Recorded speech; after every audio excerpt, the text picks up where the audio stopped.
Donald Trump told everyone, he told you to just move on from the Epstein files, right? There's nothing to see there. Why are you being crazy? But we haven't moved on, and oh man, is there definitely something to see there. Just wanted to ask you, have you had a chance to review any of the unredacted files over at the DOJ, the Epstein files? I did. You did? Yeah, I just came from there. What can you tell us? There's a bunch of sick Right, so in big news, this week, lawmakers got access to a handful of secure terminals in the Department of Justice where they can examine the Epstein files totally unredacted, or at least they're supposed to be totally unredacted. Then when Ro Khanna and Thomas Massie, they came out of there yesterday, they revealed this. There's big black screens of complete redactions. When you go in there and look on the computer, sometimes you lift off the black ink and there's white ink redacting files. I'd say 70 to 80% of them were redacted. The main 302 statements where survivors talked about who raped them, all of that was still redacted. And so when we asked the people in the room who weren't responsible for the redactions, they said, oh, we think those are how the files were given to us. Right, so they think that Trump's FBI scrubbed the files way back in March and then gave them to the DOJ attorneys who prepared them for release in November, December, and January. But the Epstein Transparency Act, it doesn't just single out those attorneys. It is very clear that the FBI as well is responsible for making all of these files available. So legally, there's no excuse for this. But then as far as the documents that were actually unredacted for the lawmakers, a lot of them apparently included stuff that shouldn't have been redacted for the public, as Jamie Raskin explained. I saw the names of lots of people who were redacted for mysterious or baffling or inscrutable reasons. So for example, you had people like Leslie Wexner, the billionaire Victoria's Secret tycoon whose close relationship to Epstein is well known. Wexner, his name was redacted from a government document. And I couldn't understand the logic of that. He was not a victim. Raskin also talked about an email that Epstein received from his lawyers, summing up a conversation they had with Trump's lawyers about the 2009 period. Epstein's lawyers synopsized and quoted Trump as saying that that Jeffrey Epstein was not a member of his club at Mar-a-Lago, but he was a guest at Mar-a-Lago, and he had never been asked to leave. And that was redacted for some indeterminate, inscrutable reason. Right, and Representative Becca Balint actually told Dropsite News something similar about a document that she read. One was related to whether or not Trump, had ever kicked Epstein out of Mar-a-Lago, as he claimed. What'd you find? It's not true. It's a lie. It's a lie. But easily the revelation that made the biggest splash here is that according to Massie and Khanna, the DOJ tried to cover up several men. The names of at least 6 men that have been redacted that are likely incriminated by their inclusion in these files. One is pretty high up in a foreign government. And some are there. One of the others is a pretty prominent individual. And then actually today, Khanna got up on the House floor and announced who they were. These men are Salvatore Navora, Zorab Mikaladze, Leopig Leonor, Nicola Caputa, Sultan Ahmed bin Sulayem, CEO of Dubai Ports World, and billionaire businessman Leslie Wexner, who was labeled as a co-conspirator by the FBI. Meanwhile, you had Massie and Deputy AG Todd Blanche getting into a huge brawl on X over these and other redactions, or with Massie pointing to the FBI's list of potential co-conspirators drafted soon after Epstein's death in 2019 and asking why a well-known retired CEO is redacted, to which Blanche replied, "We have just unredacted Les Wexner's name from this document, but his name already appears in the files thousands of times. DOJ is hiding nothing." But then you had Massie being like, except this specific document contradicts Kash Patel's testimony that the FBI had no evidence of other sex traffickers. Right, and then as far as the next fight, he pointed to a list of 20 individuals and said 4 of the 18 redacted names on this document are men born before 1970. And then shortly after that, the DOJ unredacted 16 of those names, though their photos were still redacted. Or with Blanche writing in his defense, the document you cite has numerous victim names. We have just unredacted all non-victim names from this document. The DOJ is committed to transparency. But then Massie shot back, here, DOJ acts as if they were justified in redacting the men's names simply because the document contains victims' names. Tonight, they learned you can redact victim names while still publishing the other names per our law. And then lastly, they tore out a few tufts of each other's hair over this email that Epstein sent to someone in 2009 reading, "I loved the torture video," with Massie calling out the DOJ for redacting the recipient's email address and adding that it appears to be a sultan. To which Blanche then replied, "The law requires redactions for personally identifiable information, including if in an email address. And you know that the sultan's name is available unredacted in the files. Be honest and stop grandstanding." To which then Massie said, "Our law requires victims' information to be redacted, not information of men who sent Epstein torture porn. And also, right, the Sultan in question here is one of the 6 men that Khanna named earlier, right? He's the chairman and CEO of a major global logistics firm based in the UAE. You know, also, like with all of this, it's coming from just one day of a few lawmakers spending a couple of hours looking through the files, many of which they still couldn't even fully read because they weren't unredacted. So you can just, imagine how much more we're going to be hearing about it. But as Raskin noted, at their current rate, there's just likely no way in hell that they're going to be able to get through all the redactions before Pam Bondi testifies in front of Congress tomorrow. Every member of Congress who voted for the discharge petition, if all 217 of us spent every waking hour over at the Department of Justice, it would still take us months to get through all of those documents. And there are only 4 computers. Also, don't forget, there are still some 2.5 million documents the DOJ hasn't released yet by its own admission. And then also, apparently, there are documents they did release, but which have since gone missing. Some of these files have been taken down, like the DOJ produced them, and for some reason they took them down. Maybe they decided that victims' names were in there and that they needed further redactions.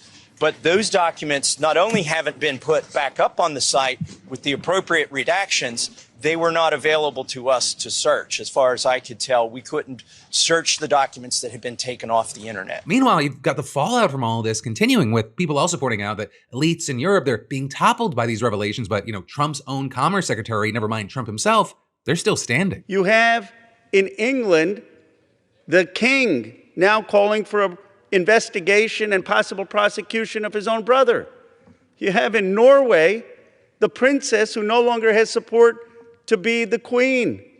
And yet in the United States of America, we have someone in the cabinet, Howard Lutnick, who is all over these Epstein files, who allegedly had business with Epstein after he was convicted of pedophilia, and he still is in the cabinet. Also, you've got a lot of people talking about how the CEO of Chappell Roan's talent agency, Casey Wasserman, exchanged flirty emails with Ghislaine Maxwell back in 2003, or where you had Maxwell offering to give a massage that would, quote, drive a man wild, and Wasserman telling her elsewhere, I think of you all the time, so what do I have to do to see you in a tight leather outfit? And while you had Wasserman apologizing for his association with her, saying it was 2 decades ago before any of her crimes had become public knowledge, for Chappell Roan, that appeared to not cut it, with her announcing on Instagram that she is cutting ties with the agency and explaining, I hold my teams to the highest standards and have a duty to protect them as well. No artist, agent, or employee should be expected to defend or overlook actions that conflict so deeply with our own moral values. Saying, I have deep respect and appreciation for the agents and staff who work tirelessly for their artists, and I refuse to stand by. But at least for now, you have tons of other artists still appearing to be with the agency, including Kendrick Lamar, Coldplay, Joni Mitchell, Lorde, Tyler the Creator, Adam Sandler, Brad Pitt, and many, many others. And all of that is also happening as Wasserman is the chairman of the 2028 Los Angeles Olympics, and so you have many demanding that he resign from that as well. Right? And then also at the same time, if we look to the right wing, there's been a lot of scrutiny on Steve Bannon right now, with the likes of Elon Musk, Dinesh D'Souza, and Roger Stone blasting him for his weird conspiratorial conversations with Epstein, or with Musk calling Bannon evil, even though Musk himself had some, we'll call it concerning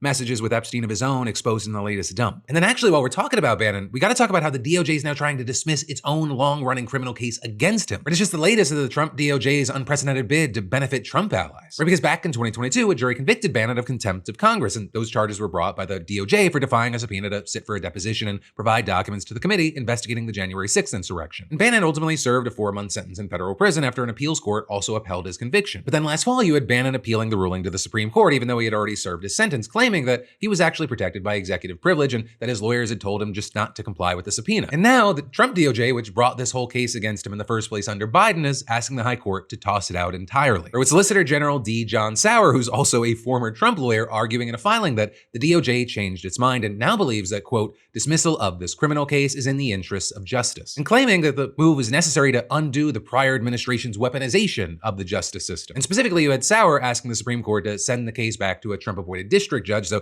that it can be dismissed. Or with also Jeanine Pirro, the U.S. Attorney for D.C., making a separate filing directly asking the lower court to officially dismiss the case. And so that's also significant because if the judge grants Pirro's request, it would likely erase Bannon's conviction and end his appeal at the Supreme Court. Now, with all of this, a big thing is, if the DOJ is successful in this reversal, the move would largely be symbolic because Bannon has literally already served his time. But still, you have experts saying it is just another unprecedented example of Trump weaponizing the DOJ to boost his allies and go after his perceived enemies. But also, just because this feels crazy, it shouldn't shouldn't come as a surprise. I mean, in addition to Trump himself pardoning Jan 6 rioters, his DOJ also recently said that it would stop defending a similar conviction made under Biden against trade advisor Peter Navarro, who was also convicted with contempt of Congress for defying a subpoena from the Jan 6 committee. And then there's more we're going to dive into in just a minute, but first let me thank a sponsor and say, this year's energy is wanting a home-cooked meal without turning dinner into a full personality test at 6:47 p.m. And that's why today's sponsor, HelloFresh, stays in my rotation. It brings back the joy of cooking without the chaos. Everything shows up portioned, planned, and ready to go, so dinner feels like a decision, not a debate. Also, HelloFresh has over 100 recipes every week, from comfort food to global dishes, and yes, the portions are legit. Nobody's leaving the table hungry. And I like that it works for real life, quick weeknights, feeding multiple people, or just wanting something that tastes like effort was involved. And if you're trying to eat better, they've got 35 plus high-protein recipes, including Mediterranean and lifestyle-friendly options. The ingredients are also solid, sustainably sourced seafood, 100% antibiotic and hormone-free chicken. They don't cheap out. Steak, seafood, and triple the seafood options at no extra cost. Seasonal produce rotates in, so meals actually feel fresh. And it's the rare meal kit that actually makes cooking feel rewarding instead of like another chore on the list. I use it, and honestly, I think you should too. It tastes great, and it fakes the illusion that you've got kitchen skills. So just go to HelloFresh.com/DeFranco10FM or scan that QR code to get 10 free meals plus a free Zwilling knife on your third box. Offer valid while supplies last. Free meals applied at discount on first box. New subscribers only. Varies by plan. But then, diving right back into the news, we've got to talk about how judges are getting fed up with Trump's escalating immigration crackdown, to the point even threatening sanctions and contempt charges. Right, the Trump administration has been skirting by or outright ignoring judges' rulings in regards to their immigration roundups for a while now. And you've seen many of these judges getting pissed about it, with, for example, U.S. District Judge Michael Davis saying in a recent order, there's been an undeniable move by the government in the past month to defy court orders, or at least to stretch the legal process to the breaking point in an attempt to deny non-citizens their due process rights. But sometimes it's looking like ICE racing detained immigrants across state lines in order to thwart judicial proceedings. Right? Because when ICE quickly rushes their detainees out of state, it makes it that much harder for those who were detained to file lawsuits or even hire a lawyer. And Team Trump, they've repeatedly been accused of using those transfers to minimize habeas corpus petitions, which is the legal right to due process that allows people to challenge government detention. And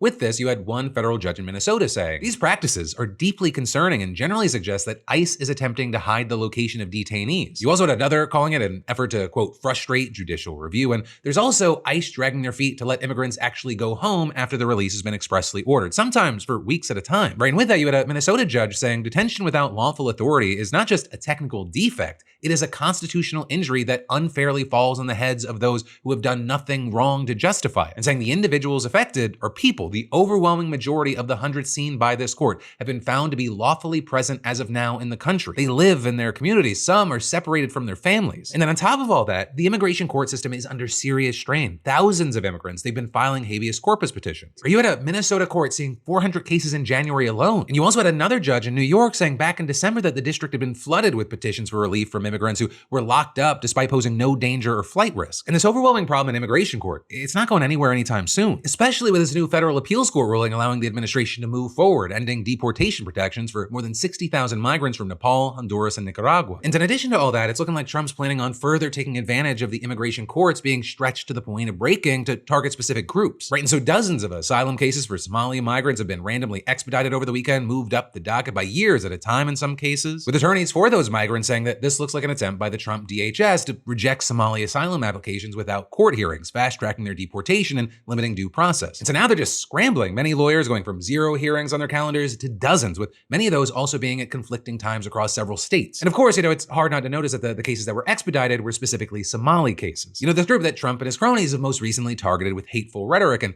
with all this, you had one immigration attorney saying, I haven't seen a demographic poll like this where they are targeting specific nationalities, saying this feels like a setup to rush these particular cases with judges who may not be familiar with them. It's disappointing that their system isn't going to give them their full day in court. And so all of this has led to judges rapidly losing their patience with ICE and the DOJ, resulting in threats of contempt charges and even sanctions. Right? In some 24 cases just in Minnesota, judges have thrown around terms like contempt and non-compliance to get the government's attention because, surprise, surprise, Team Trump really isn't complying with judicial orders, especially in cases where an immigrant was unlawfully arrested and must immediately be released. And this isn't some small problem. The chief judge of Minnesota State Court, Judge Patrick Schultz, he found that ICE had violated nearly 100 judicial edicts. Right? And he added that is probably an undercount, saying ICE has likely violated more court orders in January 2026 than some federal agencies have violated in their entire existence. And understand, it's not just Shilts. We've seen other judges speaking out against the issue as well. We're saying things like, this is clearly not tenable. I can't continue to have federal prosecutors violating really important orders. If somebody should be released, that has to happen. You have a Georgetown law professor saying that these types of threats, they're rare, but adding, it's become almost routine under this administration. Now, with all that, right, as of this moment, no sanctions or contempt charges have actually happened, but this is a situation that is very rapidly reaching a boiling point. We even saw Shilts planning on pulling in head of ICE Todd Lyons last month to explain why he shouldn't be held in contempt for the non-compliance on his watch. And while in that case, the hearing got canceled after ICE finally released the immigrant detainee in question at the time, Shilts made it very clear that the threat of contempt wasn't off the table entirely, saying the court warns ICE that future non-compliance with court orders may result in future show cause orders requiring the personal appearance of Lyons or other government officials. And actually today you had Lyons finding himself in the hot seat. Right, the House Homeland Security Committee held a hearing grilling Lyons and other members of the Trump administration. And while he pledged to provide reports into the killings of Renee Good and Alex Preddy, he also refused to apologize to their families. And with all that, you had Representative Eric Swalwell's line of questioning getting probably the most attention here. Mr. Lyons, will you apologize to the family of Renee Good for being called a domestic terrorist by the president and his leadership? No, sir. Why not? Sir, I welcome the opportunity to speak to the family in private, but I'm not going to comment on any active investigation. Will you apologize to the family of Alex Preddy for also being called a domestic terrorist? Sir, again, I'm not going to speak to any ongoing investigation. You then also had a heated exchange when Swalwell started asking Lyons about firing ICE agents. How many ICE agents have been fired for their conduct under your leadership? Sir, I can get you that data. I'll get that back to you. Is it more than one? I'm not going to speak about personnel actions, but I'll get you that data. Can you tell us if at least, God, I hope at least one person has been fired for their conduct since these operations have begun? Are you telling us you can't even say one person's been fired? Sir, I'm not going to talk about personnel actions, but we will get back to you. But 2 people have been killed so far. Now, for his part, Lyons, he repeatedly referred to attacks against ICE agents and law enforcement, but that ended up really only inviting even more scrutiny, with Representative Dan Goldman saying, "You said in your opening statement that references to ICE as the Gestapo or the secret police encourages threats against ICE agents. 100%. The problem is you have it backwards, sir.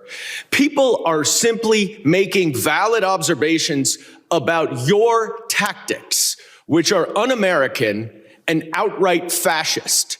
So I have a simple suggestion. If you don't want to be called a fascist regime or secret police, then stop acting like one. And that actually wasn't even the biggest condemnation that Lyons faced, because you had Representative LaMonica McIver basically saying that he was going to go to hell. Mr. Lyons, do you consider yourself a religious man? Yes, ma'am. Oh, yes. Okay, well, how do you think Judgment Day will work for you with so much blood on your hands?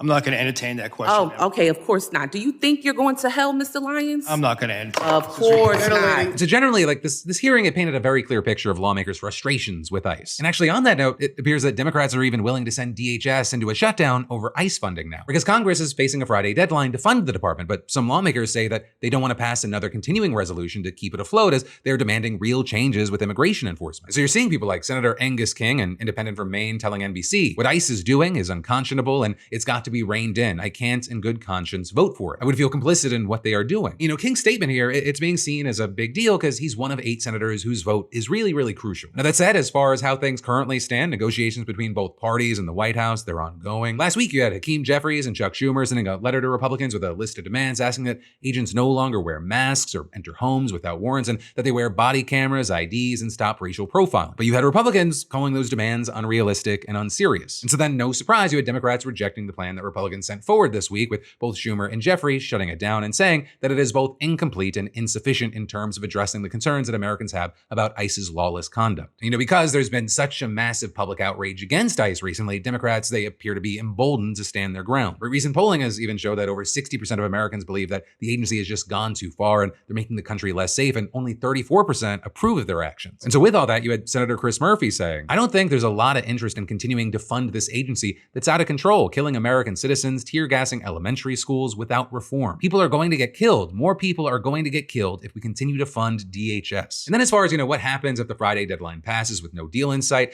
yes, the shutdown only impacts DHS, but DHS's umbrella still includes agencies like TSA and FEMA. Meanwhile, ICE itself actually would probably continue operating as it already got $75 billion in funding last year. But for the Democrats right now, it really appears to be the principle of the matter. But with everything that's going on, ICE at the very least needs to fundamentally change if it's going to get even more cash padding its budget. But then finally today, from that, I want to end today's show with congratulations and one more thing. So first, congratulations to Octavio M., SeatGeek's latest weekly winner, who just scored $500 in tickets and is going to go see Blessed at their first Dallas show. And for the rest of y'all, that's right, SeatGeek is still giving away $500 in tickets, and you should definitely enter today if you haven't already. Right, you could be the next winner and snag $500 towards seeing your favorite artist, sporting event, or play. I mean, there's like over 70,000 events to choose from. So hey, just add code DeFranco to your SeatGeek app profile for a chance at the weekly $500 prize. No purchase necessary. But then the final thing that we need to talk about today is Israel is finally, once and for all, taking over the West Bank. But that's what you're seeing a lot of people saying about these new policies approved by Israeli PM Netanyahu's security cabinet over the weekend, and some saying that they amount to open defiance of Donald Trump's stated opposition to annexation. And all of this is covered as the IDF is reportedly getting ready for a new offensive into Gaza, possibly throwing a wrench into Trump's peace plan, just as his peacekeeping force that he promised seems to be taking shape. But starting with the West Bank, notably, Netanyahu avoided making the announcement himself. Instead, he left that job to two government ministers who run the country's West Bank policy, including the far-right finance minister, Bezalel Smotrich, a man who once said that the starvation of millions in Gaza might be justified and moral, and who has also otherwise been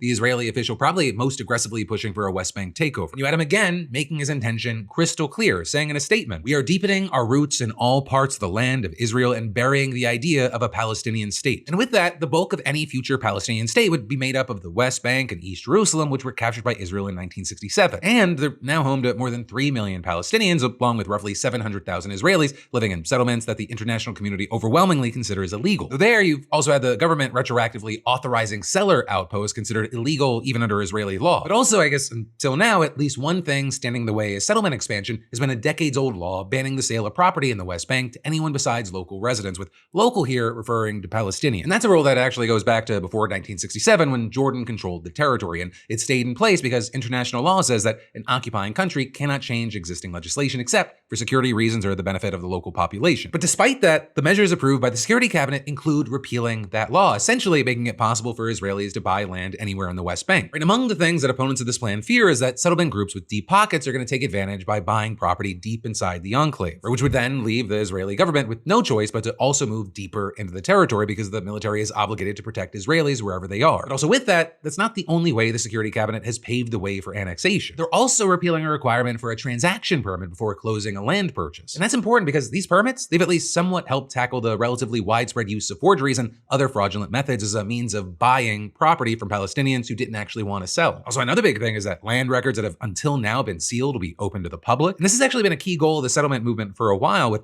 the reason being that it'll make it easier for them to track down Palestinians who might be willing to sell. Though there, I'll say, notably, that might also end up putting Palestinian lives at risk. And that's because there's a law enforced by the Palestinian Authority that actually makes selling land to Jews punishable by death. But then also, beyond everything related to buying and selling land, the Israeli government's now also asserting greater control across the West Bank. Right, the 1993 Oslo Accords left the Palestinian Authority administrative power over about 40% of the West Bank. But now, according to Netanyahu's security cabinet, and in apparent violation of that agreement, even those areas will fall under Israeli control when it comes to the management of heritage and archaeological sites, environmental hazards, and water. And with that, you have Israeli enforcement agencies claiming the power to destroy any Palestinian structures deemed to be violating laws in these domains. So of course, with that, you have activists arguing that Israel could find any excuse to carry out the demolitions. And similarly, you have them saying that the security cabinet calling for more involvement in major Palestinian cities is just a pretext for greater control. In Hebron, for example, the largest city in the West Bank, the Israeli military will take over planning and construction in the area of a small Jewish settlement. And there are fears that this will lead not only to settlement expansions, but also unwelcome changes at a religious site that is sacred to both Muslims and Jews. Also similarly, in Bethlehem, a new Israeli agency will be set up to run Rachel's tomb, another holy site shared by the major monotheistic religions. And then of course, with all this, the backlash has been very, very big. You had 8 Muslim majority countries, mostly in the Middle East and North Africa, but also including Indonesia, signing a joint statement condemning the changes. They also accused Netanyahu's government of accelerating attempts at its illegal annexation and the displacement of the Palestinian people. And you also had a high-ranking official with the Palestinian Authority calling on the Arab League, the Organization of Islamic Cooperation, and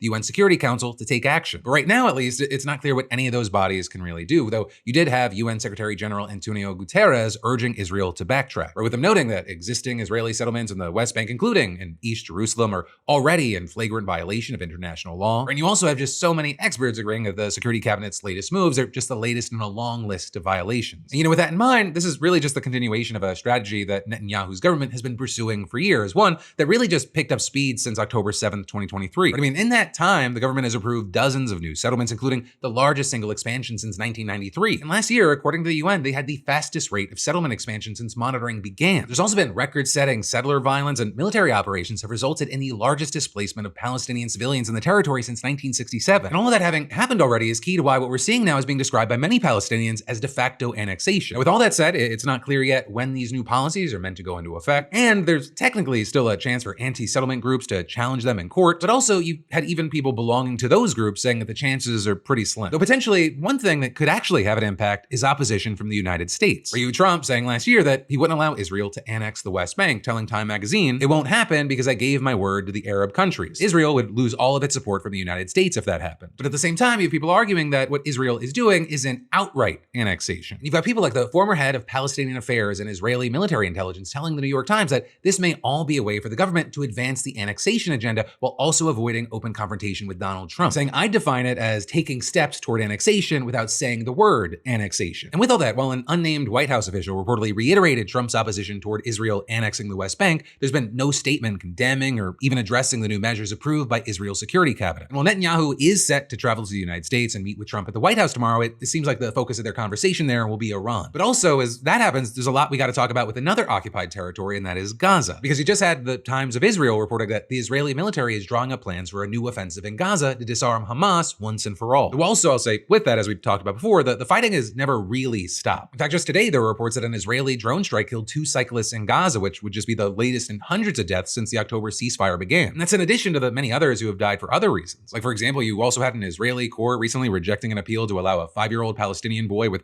an aggressive form of cancer enter Israel for life-saving treatment. Or that being because of a government policy barring residents registered in Gaza from crossing the border, even when they no longer live there, which is reportedly the case for this boy who now lives in the West Bank. And that's just one of many cases, right? As of November, there were reportedly as many as 11,000 Palestinian cancer patients trapped in Gaza. And you've got the World Health Organization saying around the same time that 900 people in need of outside medical treatment, including children and cancer patients, they've already died while awaiting for evacuation. And then, of course, with this, a new offensive, it could mean things get even worse from here, especially as you had an official reportedly telling the Times of Israel that disarming Hamas is likely to take many years, and the outlet explaining, should hostilities renew, fighting is liable to be more intense and more widespread than previous rounds, as Israeli forces will no longer be constrained by the presence of hostages on Gazan soil. And also with that, you had the paper noting that getting back to large-scale fighting could complicate Trump's Gaza plan and threaten the support of its international backers. And that becomes even more notable because you just had Indonesia announcing that it's getting ready to send up to 8,000 troops to Gaza to be part of the peacekeeping force under that plan. Or with the Indonesian president saying that the number of troops in that force will ultimately come out to around 20,000. But that, my friends, you beautiful bastards, is where your Tuesday Philip DeFranco show is gonna end. Thank you for being a part of another daily dive into the news. Let me just say, I love yo faces, and I'll see you right back here tomorrow.